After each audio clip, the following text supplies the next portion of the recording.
Revenge films. I live together with my son and my husband. However, there is an annoying mother at my son's kindergarten. Her name is Violet, and she is the mother of one of my son's good friends, Sean. Violet is always late in every meeting and gathering. When she's not late, she cancels last minute. There was never a time when she arrived on time. She never even apologized for being late when she was assigned work in the kindergarten, ever. Violet, I informed you about the general cleaning yesterday. Huh? I did go to the general cleaning. But you arrived just when we were about to finish, right? If you're late, everyone will have to work more, so I specifically told you not to arrive late. Why are you so worked up about this? It's just a kindergarten general cleaning, right? It's the same whoever goes. As long as the kindergarten is cleaned.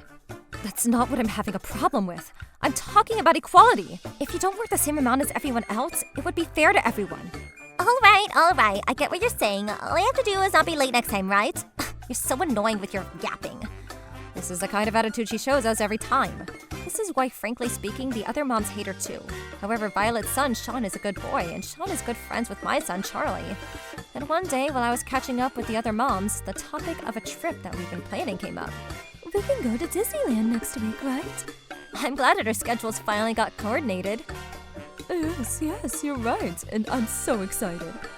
My husband told me that I should take a break every once in a while and have fun with you guys, so let's have all the fun we can have. The children can't hide their excitement too.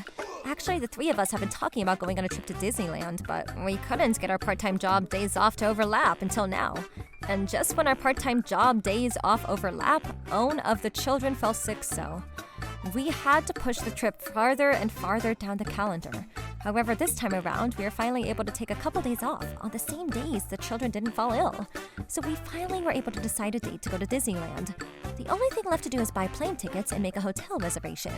With that said, Nancy, Delilah, and I went out for coffee to make plans for the very long-awaited trip. However, one day, Violet learned about this trip from who knows where. Hey, I heard that you and the other moms are going to Disneyland. Huh? Yeah, you heard right, but just the right timing. I just was thinking of going to Disneyland too. Can I go with you guys? Violet started asking me to go on trips with us. I looked at the other moms, hoping for them to back me up. There's no way she's going to come with us, right? Ugh, I don't want her to come. Nancy and Delilah didn't utter a single word, but I could tell from their expressions on their faces that they don't want Violet to come with us. You can't just suddenly say that, because we've been planning this for a long time now. It's not a big deal if two people join me, right? My son said that he wants to go to Disneyland too. Even if you say that, we can't take you with us. First of all, you're always late, Violet. Frankly speaking, we can't risk missing on things. If you keep getting late every time, we're not sure if you'll be able to arrive on time during the early morning flight. Don't worry about me getting late. I won't be late for a vacation, you know. I don't believe that Violet would arrive on time, but we didn't have any plans to bring her with us. That is why we were somehow able to dodge her question. But a few days later, my son Charlie told me, Hey Mom, Sean is going to Disneyland with us, right? I'm so happy and excited. Huh? Where did you hear that from, Charlie? I heard it from Sean and his mom. Hearing those words come out of my son's mouth, I realized Violet beat us to it. Since the kids already know about the trip, and if they tell the other kids in kindergarten about it, I can't say no anymore to Violet joining us. Charlie is good friends with Sean after all. That is why he is very happy when he learned that Sean was coming too. I tried to talk about the situation with Nancy and Delilah, but we couldn't say no to the kids who were already very excited about the trip. That is why we had no choice but to say yes to Violet and Sean. That is why I added Violet to the list, and I went over to plan things again, and then made an additional reservation. Then on the day before the trip, I warned Violet, please don't be late this time. You won't be able to board the plane if you arrive late. To which Violet replied, Don't you worry about it. I know. I'm super excited about the trip tomorrow. Violet was super excited and went after that. However, the day of the trip came, and just as we thought, Violet was late again. See, just as we expected, Violet is not here yet.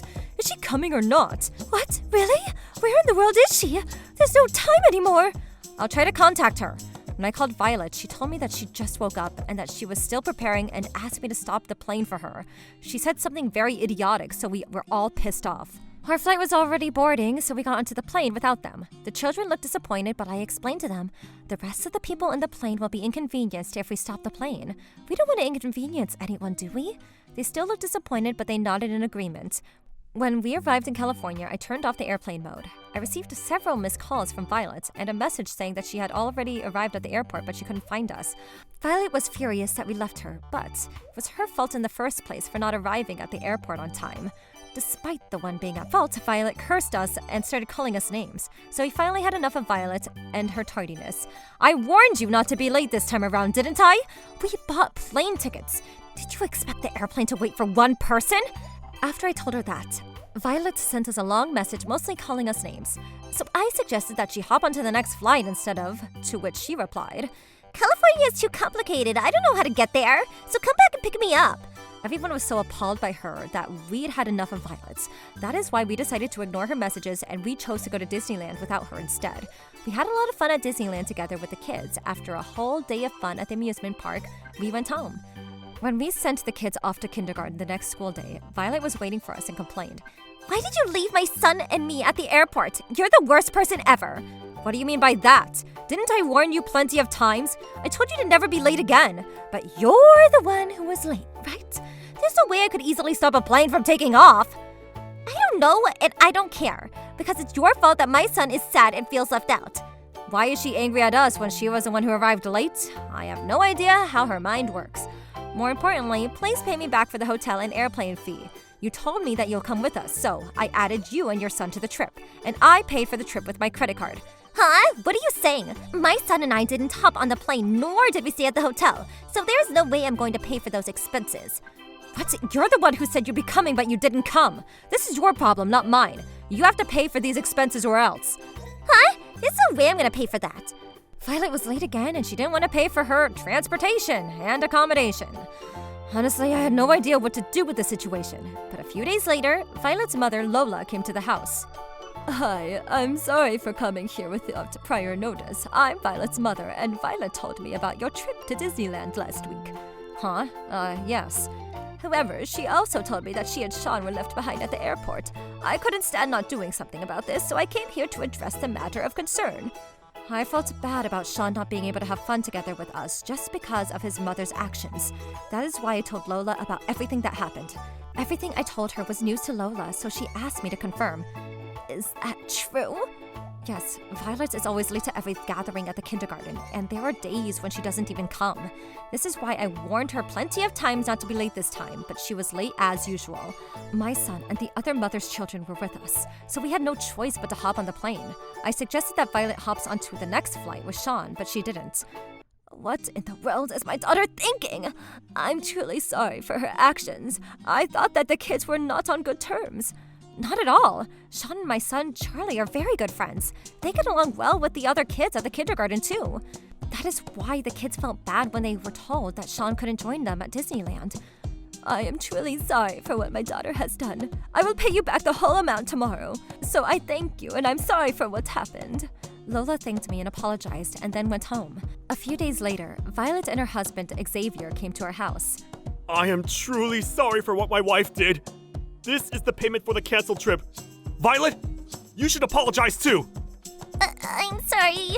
Violet was probably scolded by her mother and her husband because she looked timid and didn't even look at my face. I will make sure that my wife won't bother you anymore in the future. I'm sorry too for making Sean sad for not being able to go to Disneyland. My son Charlie chose a souvenir for Sean. Please give it to Charlie and tell him that Sean wished that he could have been there with them. Thank you very much. Violet and Xavier made the payment for the canceled trip. After that, they went home and Xavier continued to scold Violet. But just as when I was thinking that, no one changes drastically in a day. Me and the other mothers were very surprised that Violet's habit of being late was gone. Violet now comes earlier than the appointed time, and she even helps properly with the responsibilities at the kindergarten. According to what I heard, Violet was forced to move in with her mother, so that Violet won't become a nuisance to the people around her anymore. Because of that, she is being monitored 24/7, and it seems like it left a huge damage in Violet. That made sense to me. Her being timid that day was probably because she didn't like the idea of living with her mother who would monitor her. It wasn't because she was sorry for what she did. But, well, she's completely deserved this punishment, and she will probably be even more constrained. But it serves her right. How was today's video? If you enjoyed it, please subscribe, like, and leave a comment. Stay tuned for more.